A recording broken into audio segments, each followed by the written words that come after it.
Assalamualaikum warahmatullahi wabarakatuh. Di sini kami akan mempresentasikan mengenai penyelesaian program linier dengan metode simplex, mata kuliah riset operasi dengan dosen pengampu Bapak Abdul Rizky.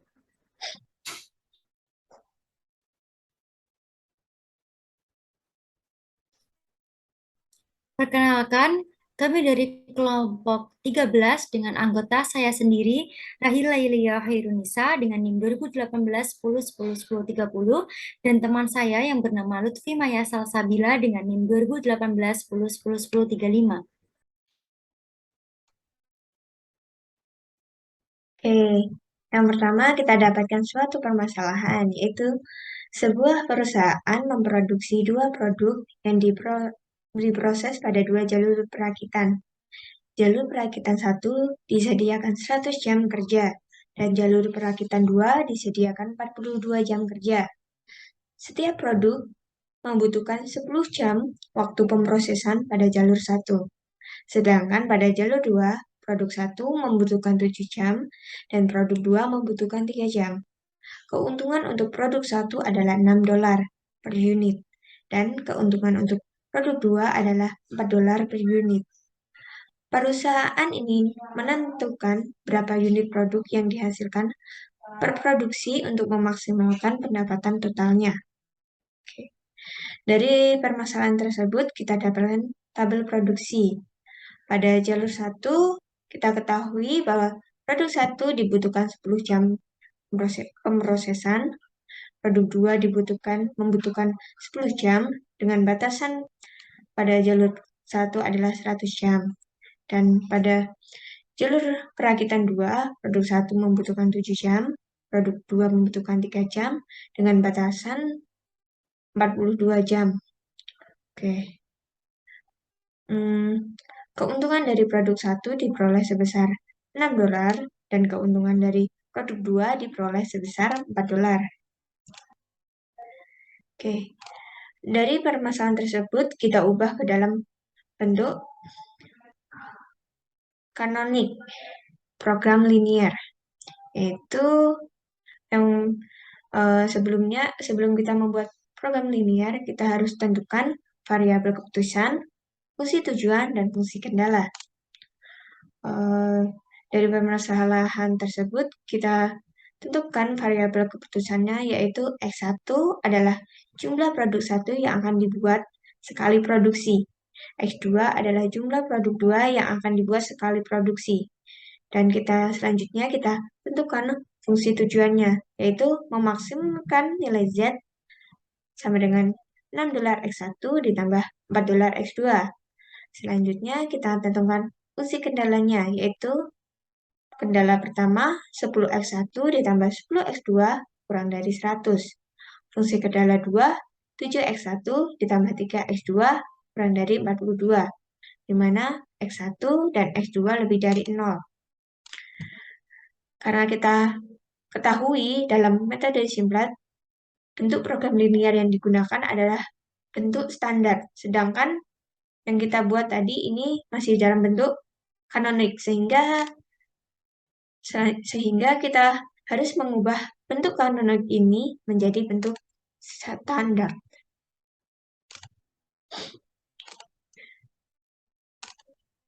Berikutnya adalah tahap penyelesaian, di mana pada tahap ini kita menggunakan metode simplex, dan dalam metode simplex ini kita terdapat 3 langkah. Di mana langkah yang pertama yaitu mengubah fungsi tujuan dan fungsi kendala menjadi bentuk standar. Lalu untuk langkah kedua yaitu kita membuat tabel simplex, menentukan pivot, lalu kita melakukan OBE ataupun iterasi hingga nilai ZJ min CJ-nya itu optimal atau bernilai non-negatif. Selanjutnya untuk langkah yang terakhir yaitu kita menyimpulkan solusi yang didapat.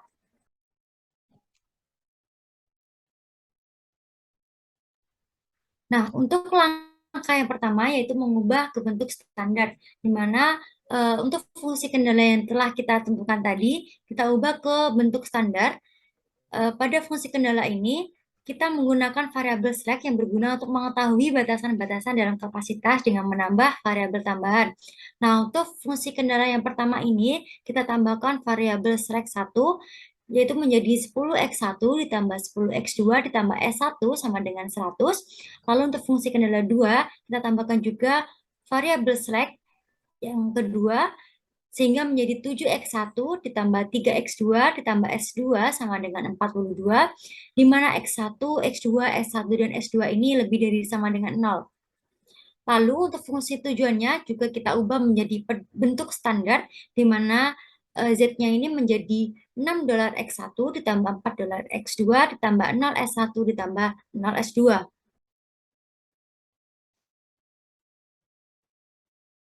Selanjutnya pada tabel yang pertama, untuk tabel yang pertama ini awal-awal kita masukkan koefisien dari X1, X2, S1, S2 pada fungsi kendala. Kita masukkan koefisien dari X1 yaitu 10, lalu koefisien dari X2 yaitu 10, dan koefisien dari S1 yaitu 1, lalu koefisien dari S2 yaitu 0, dan batasannya yaitu 100 untuk fungsi kendala yang pertama.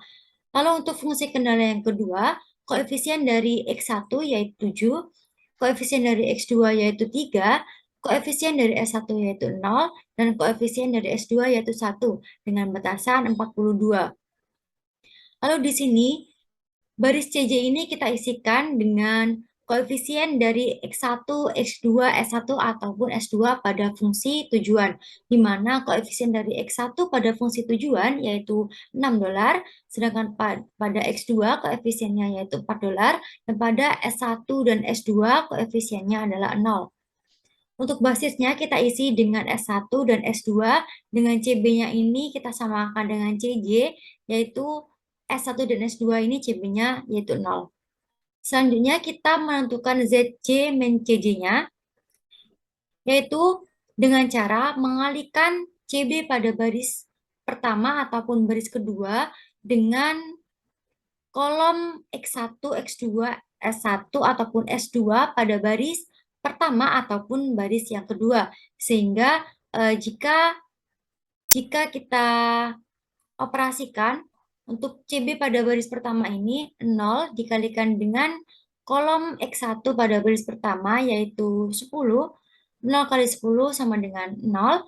Lalu untuk pada baris kedua 0 dikalikan dengan 7 yaitu 0, dan hasilnya kita jumlahkan.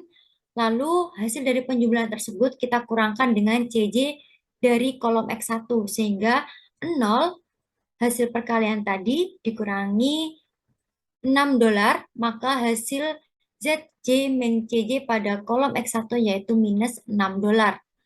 Nah, untuk kolom X2, S1, dan S2, caranya juga sama, Pak. Sama seperti kolom X1 untuk mencari ZJ min CJ itu tadi.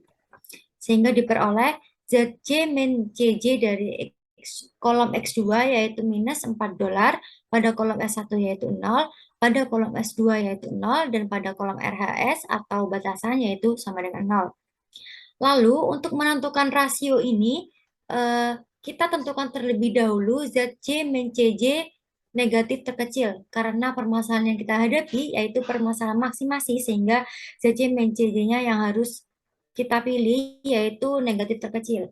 Dan ZC min CJ yang kita pilih yaitu minus $6 atau pada kolom X1 ini. Sehingga untuk menentukan rasio ini kita bagikan RHS dengan kolom X1 itu tadi. Sehingga untuk rasio pada baris pertama yaitu 100 dibagi dengan 10, maka hasilnya yaitu 10, dan 42 dibagi dengan 7, maka hasilnya adalah 6. Selanjutnya kita menentukan pivot. Dan cara untuk menentukan pivot ini, kita tentukan terlebih dahulu rasio bilangan non-negatif terkecil. Di mana bilangan non-negatif terkecil ini pada rasio yang sudah kita peroleh adalah angka 6. Sehingga jika kita teruskan atau kita pertemukan dengan kolom X1 tadi, maka untuk pivotnya kita peroleh yaitu angka 7. Sehingga untuk tabel yang kedua, angka 7 ini harus berubah menjadi 1, dan untuk angka yang 10 harus berubah menjadi 0. Nah, untuk merubah angka-angka ini kita menggunakan cara OBE atau iterasi, dan pada tabel 1 ini OBE yang kita gunakan yaitu 1/7 dikalikan dengan baris yang kedua, lalu baris yang pertama kita kurangkan dengan 10 kali baris yang kedua. Selanjutnya kita dapatkan tabel 2, yaitu kita tadi kan sudah OBE, yaitu X1 kita OBE menjadi 1. Nah, X1 ini kita jadikan sebagai basis baru, yaitu X1 dengan CB-nya sebesar $6. Oke. Selanjutnya, karena kita udah OBE nih kan, nah kita selanjutnya itu menentukan ZC min JJ-nya. Nah, dari perkalian CB dikali X1, kolom X1, X2, X1 maupun X2. Nah, dari kolom X1 kita peroleh CC min JC sebesar 0. Nah, kolom X2 kita peroleh sebesar $10/7. Kolom X1 kita peroleh 0. Kolom X2 kita peroleh $6/7. Sedangkan RHS-nya kita peroleh $36. Ini dari sama ya tadi perkalian CB yaitu $6 dikalikan dengan 6 yaitu $36. Oke. Oke. Karena kita lihat nilai dari CC min CJ ini belum optimal karena masih terdapat nilai negatif. Oleh karena itu kita lanjutkan iterasi kedua yaitu dengan mencari nilai dari titik pivotnya. Sebelum mencari titik pivot, kita harus menentukan besar dari rasionya. Besar dari rasio ini diperoleh dari RHS 40, RHS 40 dikalikan dengan kolom dengan nilai ZC min JJ nilai negatif terkecil yaitu pada X2. Berarti 40 dibagi 40/7 didapatkan rasio 7. Dan 6 dibagi 3/7 didapatkan rasio 14. Oke. Kita tentukan dengan nilai rasio pos bilangan bulat positif terkecil yaitu 7. Kita hubungkan dengan nilai CC min CJ bernilai negatif terkecil yaitu pada X2 dan kita dapatkan titik pivotnya yaitu 40/7. Nah, 40/7 ini harus kita ubah menjadi basis yaitu 1 dengan cara OBE. Pada baris pertama kita kalikan dengan 7/10 dan baris kedua dikurangi baris pertama yang dikali 3/7 didapatkan tabel ketiga sebagai berikut.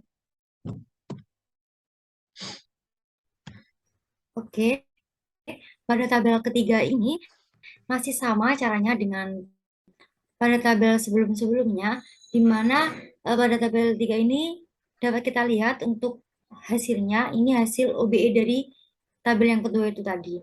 Nah, setelah kita dapatkan tabel yang ketiga ini, kita cari juga ZC min CD-nya. Namun sebelum itu, kita ganti terlebih dahulu untuk basisnya. Oleh karena pada tabel yang kedua tadi kita peroleh pivotnya pada kolom X2 baris pertama, maka untuk basisnya pada baris pertama juga kita ganti dengan X2. CB-nya juga mengikuti menjadi CJ dari X2 yaitu $4. Lalu kita mencari ZC min CJ-nya, masih sama caranya dengan yang sebelum-sebelumnya dan sudah diperoleh bahwa ZC min CJ dari kolom S1 yaitu 0, pada kolom X2 yaitu 0, pada kolom S1 $0,25, pada kolom S2 $0,5, dan pada kolom RHS $46. Oleh karena permasalahan kita adalah maksimasi sehingga kita mencari ZC min CJ yang negatif terkecil.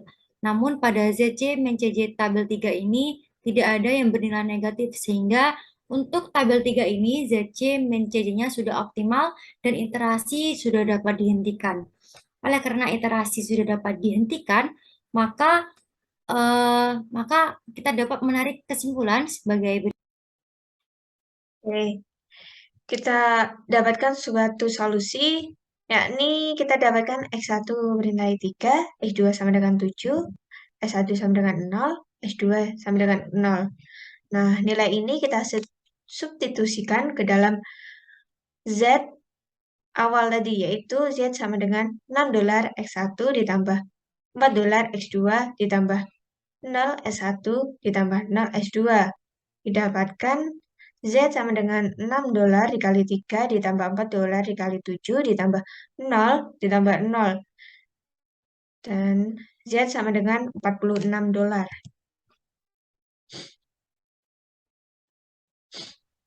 Nah, kita juga dapat menyimpulkan bahwa untuk memaksimalkan keuntungan, maka perusahaan tersebut harus memproduksi produk satu sebanyak 3 unit, produk dua sebanyak 7 unit, di mana kombinasi produksi tersebut akan memberikan keuntungan sebesar $46. Baiklah, sekian presentasi dari kelompok kami. Semoga penjelasan yang kami berikan dapat mudah dipahami dan apabila terdapat salah kata kami mohon maaf. Terima kasih. Wassalamualaikum warahmatullahi wabarakatuh.